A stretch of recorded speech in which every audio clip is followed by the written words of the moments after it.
Mae'n anodd, ond ti yn y cymuned ti'n byw ynddo, a ti'n gallu gwario amser gyda pobl ti'n gwybod.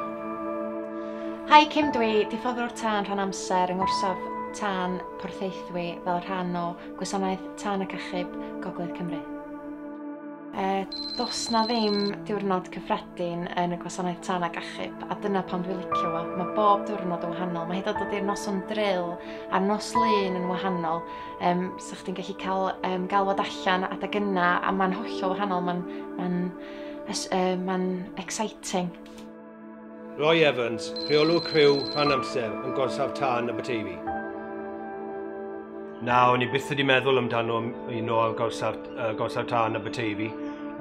Dath e o draws achos oedd yn brawd i. Mae wedi bod yn aelod ma ers 4 i 5 blynedd cyn i fi, a wedodd e bod nhw'n hwylo am aelod newydd i ymuno o'r tîm ma, a ath e gyd o fyna, really.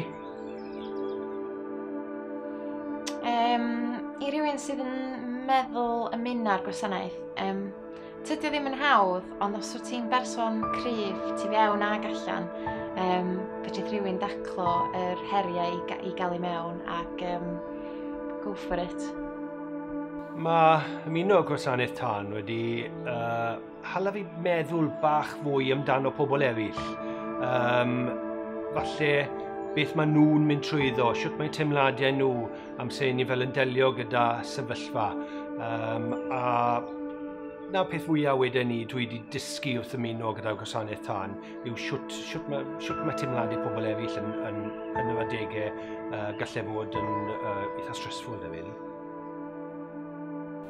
Un o'r digwyddiadau mwyaf cofiadau i fi oedd damwain car gyda ferch roedd hi mewn tu fewn y car, a roedd ei mam a dad yn gwylio ni trio achub hi.